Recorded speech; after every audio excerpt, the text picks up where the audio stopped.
పరిశుద్ధ దినం కొరకు సిద్ధపరచబడిన వాక్యము కీర్తనలు, దావీదు రాసిన కీర్తనలు 107వ అధ్యాయము 8 నుంచి 22 వరకు ఇలా వ్రాయబడింది.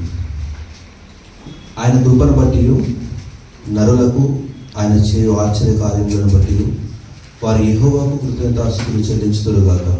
ఏలయనగా ఆశగల ప్రాణమును ఆయన తృప్తిపరిచి ఉన్నాడు. ఆకలి కొనిన వారి ప్రాణమును మేలుతో నింపి ఉన్నాడు.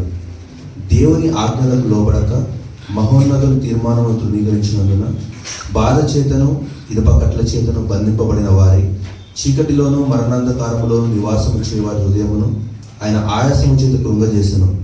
వారు కూలి ఉండగా సహాయుడు లేకపోయెను. కష్టకాలమందు వారి యెహోవాకు మొరపెట్టిది. ఆయన వారి ఆపదల నుండి వారిని విడిపించెను. వారి కట్లను తెంపివేసి చీకటిలో నుండి మరణాంధకారంలో నుండి వారిని రప్పించెను. ఆయన కృపను బట్టి నరులకు ఆయన చేయు ఆశ్చర్య కార్యములను బట్టి వారి యెహోవాకు కృతజ్ఞతాస్తుతులు చెల్లించుదురుగాక.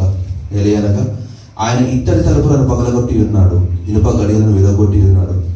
బుద్ధిహీనులు తమ దుష్ట ప్రవర్తన చేతను తమ దోషము చేతను బాధ తెచ్చుకొందురు. భోజన పదార్థములన్నీ వారి ప్రాణమునకు అసహ్యమగును. వారు మరణ ద్వారములను సమీపించుదురు. కష్టకాలమందు వారు యెహోవాకు మొరపెట్టిది. ఆయన వారి ఆపదల నుండి వారిని విడిపించెను. ఆయన తన వాక్కును పంపి వారిని బాగు చేసెను. ఆయన వారు పడిన గుంటల నుండి వారిని విడిపించెను. ఆయన కృపను బట్టి నరులకు ఆయన చేయు ఆశ్చర్య కార్యములను బట్టి వారు యెహోవాకు కృతజ్ఞతాస్తుతులు చెల్లించుదురుగాక. వారు కృతజ్ఞతార్పణలు చెల్లించుదురుగాక. ఉత్సాహధ్వనితో ఆయన కార్యములను ప్రకటించుదురుగాక. ఇది పర్యంతం.